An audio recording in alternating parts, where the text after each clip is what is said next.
You're watching Talking About Orks. In this episode of Talking About Orks, we're going to go over the Meganobz. Meganobz are one of those units that can be really good, but I think for the price you get, they just don't provide the power to performance ratio that the points cost would indicate. Meganobz are, of course, knobs, so they have all those base stats of knobs, which are weapon skill 4, strength 4, 2 wounds, initiative 3, 3 base attacks. And they're equipped with mega armor, with hence the term Meganob, which gives them a 2+ armor save, a built-in power claw, and a built-in twin link shooter. These run 40 points a model.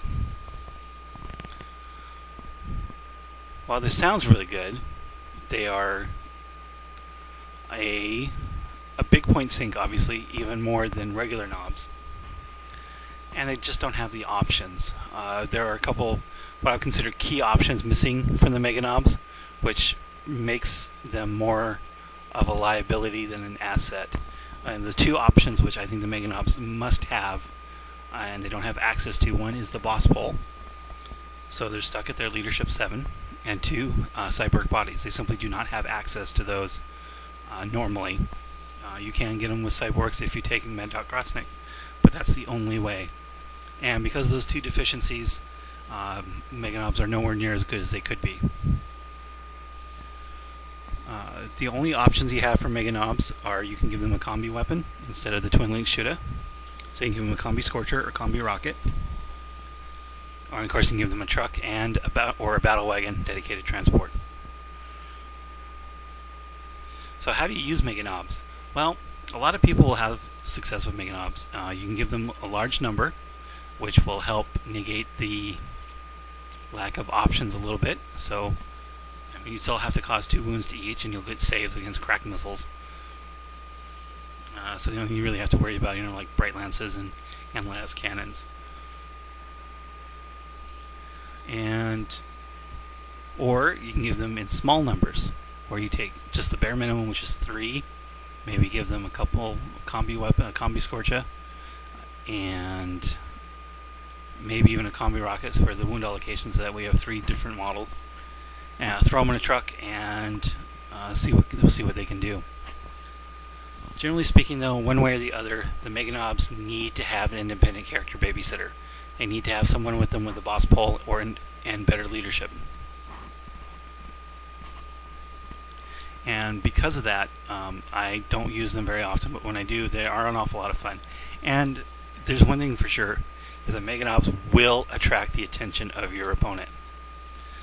Because they see them as Terminators with 2 wounds and more attacks, even though they don't have that invulnerable save.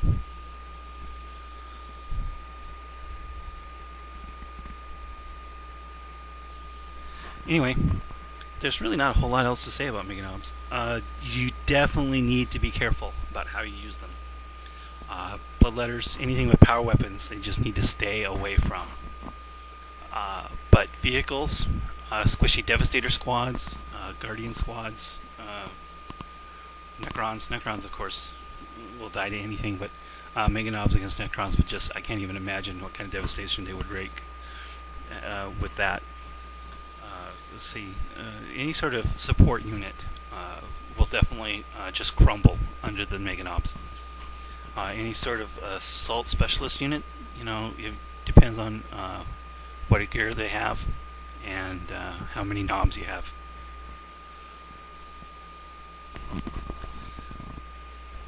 So Meganobz are one of those things that can be very good, and as I said, a lot of people do have success with Meganobz, but they require a lot more precision, a lot more care than most units in the Ork Codex. But if you can get them to work right, then they will definitely devastate whatever they touch. Because all those power claws, there's nothing to laugh at. We're talking 4 attacks per knob on the charge with a strength 9 power claw. that's definitely bound to kill some stuff if they can survive. So anyway, there's not a whole lot to say about Meganobz, so that's about it. If you have any questions about Meganobz or how you want to use them, or if you should use them, let me know. The downside to Meganobz, of course, is they are very expensive models. They're pushing $20 per model. And GW no longer has the Twin Link Shuta Meganob available. You can only get them with combi weapons.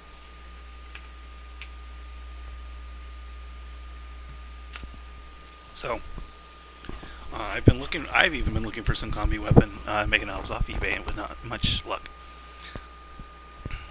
So, that's it for this edition of Talking About Orks, where we talked about Meganobz. And if you want to try them, give them a try. And they can be a lot of fun. They can do a lot of damage, and they will definitely attract attention. But watch out for that Leadership 7. It will be your downfall.